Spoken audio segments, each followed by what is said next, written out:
उस झूठ की जो लोग जिरात करते हैं उनको फायदा पहुंचाने के लिए न राजद की सरकार ने किया, न नीतीश कुमार या बीजेपी की सरकार ने किया। मेरे अजीज दोस्तों और बुजुर्गों, आप जानते हैं कि पटना में एक अस्पताल है जिसका नाम महावीर कैंसर रिसर्च अस्पताल है। उस कैंसर अस्पताल की रिपोर्ट ये कहती है कि किशनगंज, अमूर, बैसी, बहादुरगंज में हर घर में जो लोग सबसे ज्यादा कैंसर के पेशेंट आते हैं, पटना के इस अस्पताल में इनका ताल्लुक किशनगंज की पार्लियामेंट कॉन्स्टिट्यूंसी से होता है। क्यों होता है? क्योंकि आप जो पानी पीते हैं उसमें कैंसर उससे पैदा होता है। यहां पर हर घर में किसी न किसी के पास किडनी स्टोन की बीमारी हो जाती है। क्यों होता है? पानी पीने की वजह से। वो नीतीश कुमार की बड़ी स्कीम थी, क्या था? हर जल नल, हर घर नल, हर घर नल, हर घर जल, जो भी था स्कीम का नाम। पानी की टांकी में पानी की जगह मरे हुए चिड़िया निकलती है, उसमें उसकी सफाई नहीं होती। ये आपको दिया जा रहा है, कोई पूछने वाला नहीं है। इसीलिए हम आपसे अपील कर रहे हैं कि यहां की विधानसभा में बसने वाले लोग इंसान हैं और उनकी बीमारी को दूर करना, उनको सेहत पहुंचाना, उनसे इंसाफ करना कौन करेगा? आपने जिसको अपना सांसद बनाकर दिल्ली को भिजाया, उन्होंने क्या किया मालूम आपको? दिल्ली में आपको पता है उन्होंने क्या किया? हमने पार्लियामेंट में भारत की संविधान के 371 के तहत हमने लड़ाई लड़ी, हमने बिल डाला कि यहां पर सीमांचल डेवलपमेंट काउंसिल बने। अगर वो बन जाता, और बनेगा इंशाअल्लाह ताला, हम अपनी लड़ाई को जारी रखेंगे। अगर वो बन जाएगा तो सीमांचल का जो पैसा होगा वो आप लोग तय करेंगे। सीमांचल की नौकरी सीमांचल के बसने वालों को मिलेगी। और आपके एमपी साहब ने पार्लियामेंट में क्या बिल दिया? उन्होंने बिल ये दिया कि जो जानवरों पर जुल्म करते हैं उनकी सजा बढ़ा दी जाए। इंसान से मोहब्बत पहले होनी चाहिए, बाद में जानवर से होनी चाहिए। यानी बिल पेश किया, लोकसभा की वेबसाइट पर जाकर देखो, जावेद साहब ने प्राइवेट मेंबर्स बिल दिया कि जो जानवरों से अच्छा बर्ताव नहीं करते उन पर सजा बढ़ा दी जाए। जावेद साहब, ये जो हर घर में किडनी स्टोन हो रहा है, यहां पर जिनको कैंसर हो रहा है, उनका क्या होगा बताइए? बताओ नीतीश कुमार, बताओ तेजस्वी, बताओ मोदी, इनके बारे में कोई बात नहीं होगी। आप जानते हैं कि बैसी विधानसभा में एक भी डिग्री कॉलेज नहीं है। सैलाब आता है तो जमीन कट जाती है। और फिर आप जानते हैं कि ये जो महानंदा बेसिन 2 का जो काम चल रहा है, इससे और बर्बादी आएगी। माहिरीन ने कहा कि उसके बजाय उस काम को रोककर वहां पर वो बोल्डर पिंचिंग आरसीसी का काम होना चाहिए। जमीन कट जाती है, न सांसद साहब नजर आते, ना फिर कोई और विधायक नजर आता। आपको एक ऐसा शख्स चाहिए जो आपकी तकलीफ को अपनी तकलीफ समझेगा।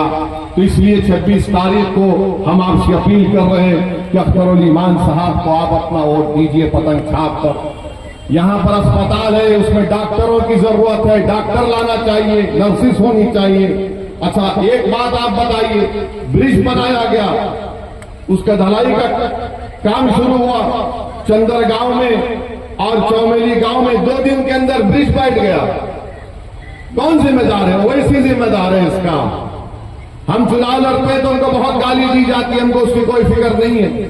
मगर ये बताओ, ढलाई के 2 दिन के बाद ब्रिज बैठ जाता है, इसका कोई पूछने वाला नहीं है। इसीलिए मेरे अजीज दोस्तों और बुजुर्गों, हम आपसे अपील कर रहे हैं कि आप इस चुनाव में तारीख बनाना पड़ेगा आपको। एक एक वोट का इस्तेमाल आप किशनगंज की पार्लियामेंट के लिए नहीं, बल्कि सीमांचल और किशनगंज की अजमत के लिए आपको अपने वोट का इस्तेमाल मजलिस इत्तेहादुल मुस्लिमीन के हक में करना पड़ेगा। और मैं आपको ये भी बताना चाहूंगा कि यहां से आपके जो मौजूदा मेंबर ऑफ पार्लियामेंट हैं, मैंने उनका एक बयान पढ़ा जिसमें उन्होंने कहा कि वो लोग 5 साल में जावेद साहब 1.5 लाख किलोमीटर पैदल चले हैं। कितना चले हैं? 5 साल में 1.5 लाख किलोमीटर पैदल चले हैं। और यहां से हैदराबाद 9000 किलोमीटर है। मुझे नहीं मालूम था, वरना मैं भी पैदल सफर शुरू करता तो 2-3-6 महीने में पहुंच जाता, 8 महीने में।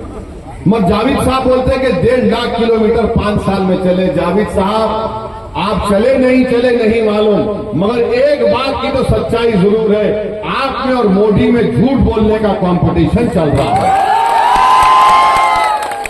मोदी ने कहा 15 लाख आ जाएंगे, 2 करोड़ नौकरियां मिलेंगी, तो जावेद ने कह दिया मैंने 5 साल में 1.5 लाख किलोमीटर चला। कितना झूठ बोलेंगे आप। अल्लाह ने आपको आंखें दी, दिल दिया, क्या आपको दिख नहीं रहा यहां पर तबाही और बर्बादी हो रही है? यहां पर आप बताएं, आप सच्चाई जानते हैं मेरे भाई। अमृतसर को एक जन साधन एक्सप्रेस ट्रेन जाती है जिसको पलायन एक्सप्रेस कहते हैं। उसके टॉयलेट में यहां के बच्चे बैठ कर जाते हैं ट्रेन में, उसके शौचालय में, ट्रेन के अंदर नहीं, ट्रेन के शौचालय में बैठ कर जाते हैं। और आप बात कर रहे हैं 1.5 लाख किलोमीटर आप चल रहे हैं। अरे हम तो हैदराबाद से आकर ये सब देखकर बोल रहे हैं, तुम तो यही के हो, तुमको नजर नहीं आता है? क्या हो गया तुमको? मेरे अजीज दोस्तों और बुजुर्गों, इसीलिए हम फिर से कह रहे हैं 26 तारीख को आपको अपना एक वोट अख्तर ईमान साहब के हक में इस्तेमाल करना पड़ेगा। और संवैधानिक दर्जा जब तक सीमांचल को नहीं मिलेगा, सीमांचल डेवलपमेंट काउंसिल नहीं बनेगा, नाइंसाफी खत्म नहीं होगी। अब जहां तक जावेद साहब 1.5 लाख किलोमीटर चलने का दावा कर रहे हैं, मैं और अख्तर ईमान एक दावा करते हैं आपके सामने, वो सच्चाई पर वो बनी। कौन सा कौन सा जगह था वो? हम जो नदी में चले थे,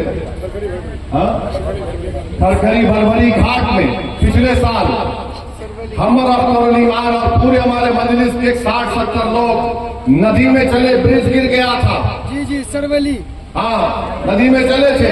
15 मिनट चले हम, 15 मिनट चले तो आज आप जाकर देखो काम शुरू हो गया। जावेद साहब, तुम्हारे चलने में हमारे चलने में फर्क ये है कि जब तुम चले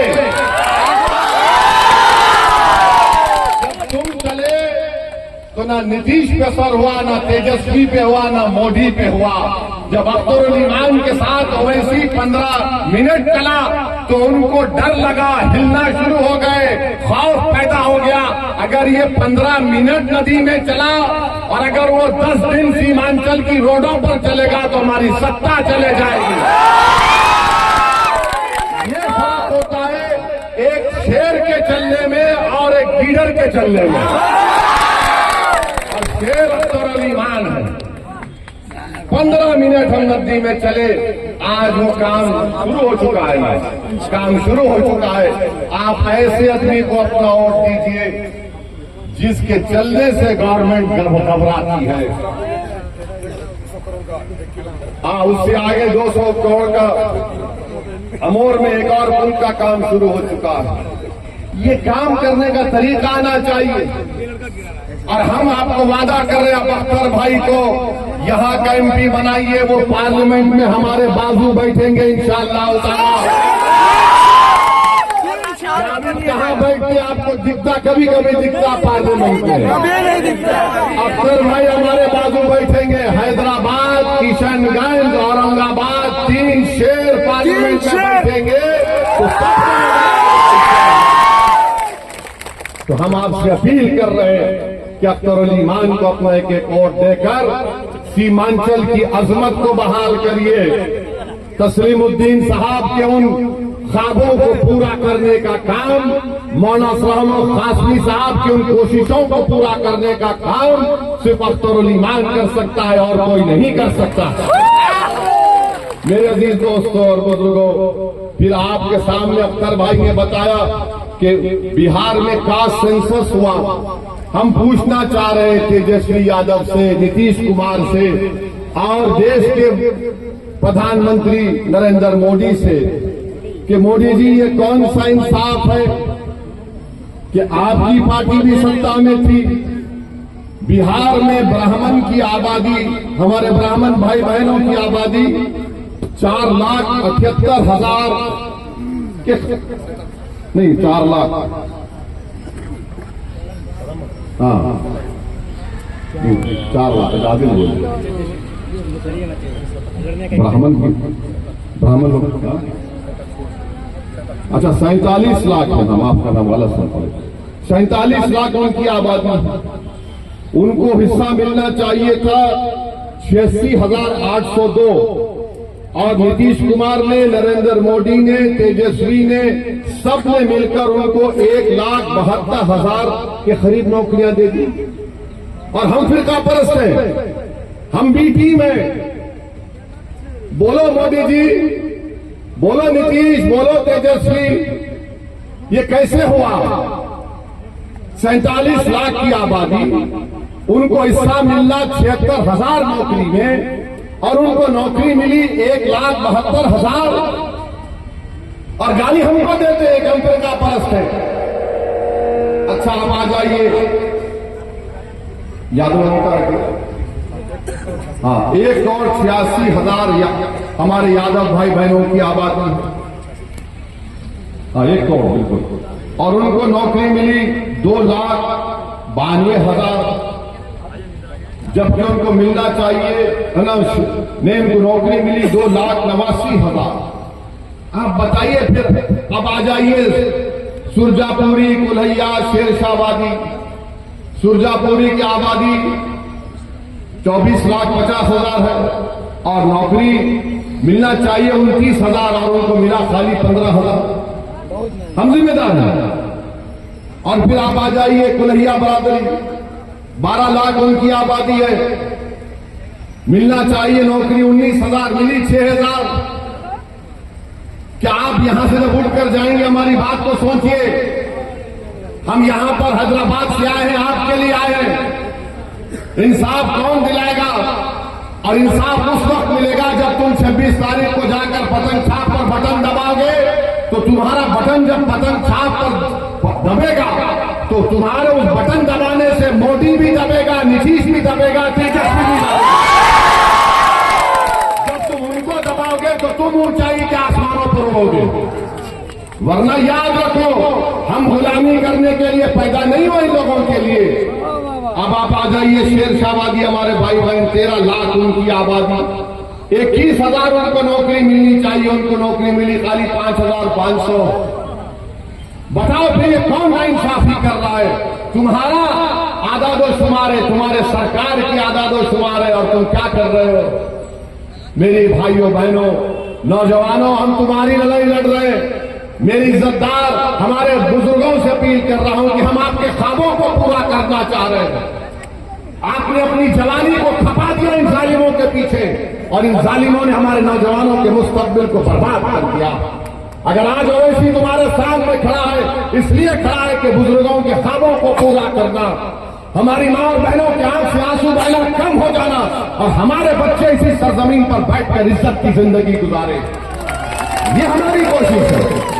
तो इसलिए हम आपसे अपील कर रहे हैं कि आप अपना एक और 26 तारीख के दिन MIM पार्टी के हक में इस्तेमाल करिए। और फिर हम कल से हम देख रहे हैं हमारे भारत के प्रधानमंत्री नरेंद्र मोदी का एक भाषण हुआ। नरेंद्र मोदी ने कोई नई बात नहीं कही, हमेशा कहते हैं, आज भी कह दिया उन्होंने क्या कहा कि मुसलमान बच्चे बहुत पैदा करते हैं। मोदी जी ने कहा कि मुसलमान बच्चे बहुत पैदा करते हैं और घुसपैठी है। अब हम आपको मोदी जी की इस भाषण का पोस्टमार्टम करते हैं। उनके भाषण का, उन्होंने जो भाषण दिया उस बारे में आपको जो झूठ उन्होंने बोला, उसकी सच्चाई को आपके सामने रखकर, ताकि मोदी जी को भी मालूम हो जाए कि मोदी जी आप लंबी लंबी फेंकते हैं जावीद की तरह, मगर हम आपको सच्चाई बता देते हैं। और सच्चाई ये है मेरे भाई कि भारत में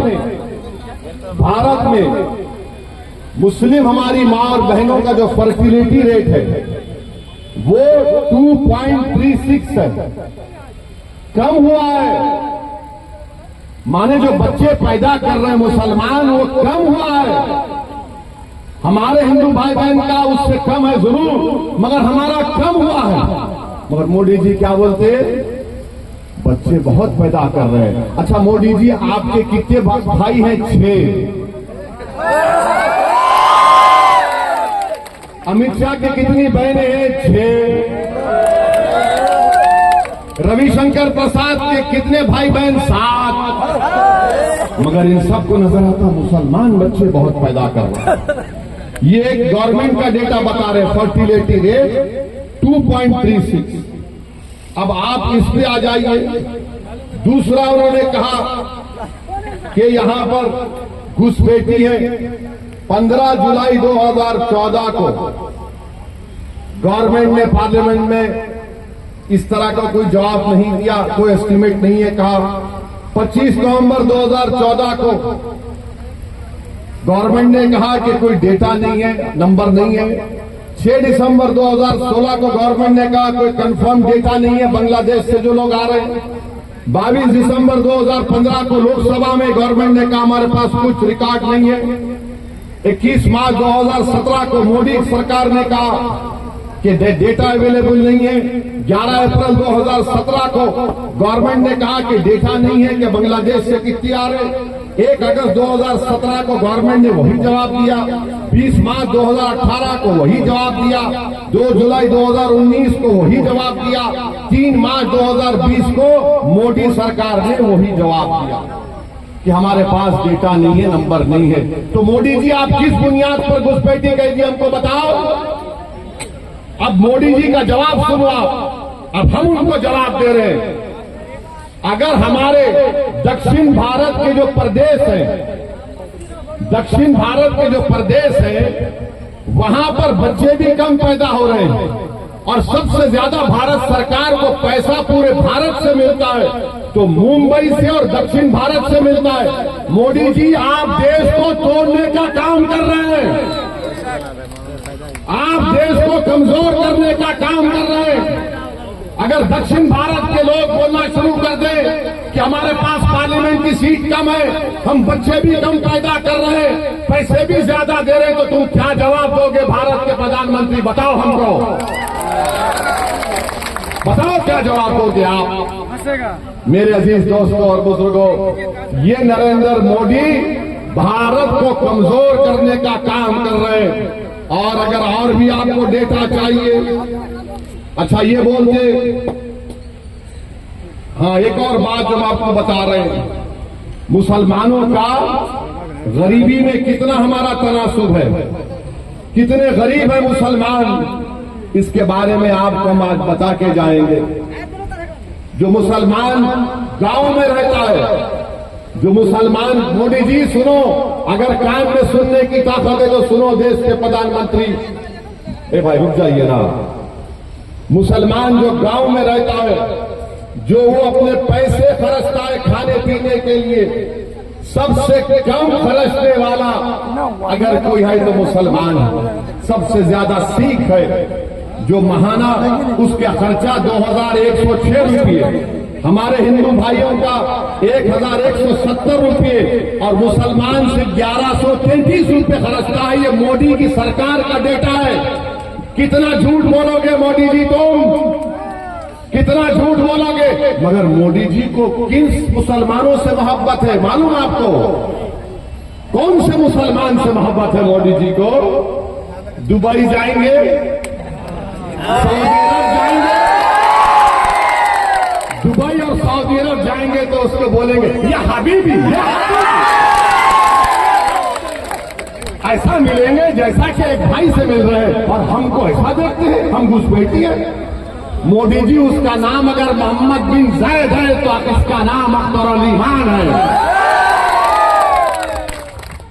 दुबई के मुसलमान से मोहब्बत, सऊदी के मुसलमान से मोहब्बत और सीमांचल के बेटे अख्तर अली खान से नफरत क्यों मोदी जी, बताओ? नफरत इसलिए है क्योंकि वो आपको कमजोर देखना चाहते हैं।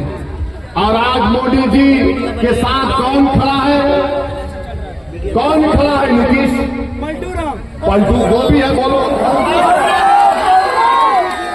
अब मास्टर मुजाहिद है, अगर मास्टर मुजाहिद खुदा ना खास्ता पार्लियामेंट चला जाएगा यूनिफॉर्म सिविल कोड का बिल आएगा तो मास्टर मुजाहिद को झक मराकर मोदी के साथ वोट देना पड़ेगा। कल अगर इबादत गाहों को खत्म करने का कानून लाया जाएगा तो मास्टर मुजाहिद को जो मोदी बोलेगा उसके इशारे पर नाचना पड़ेगा।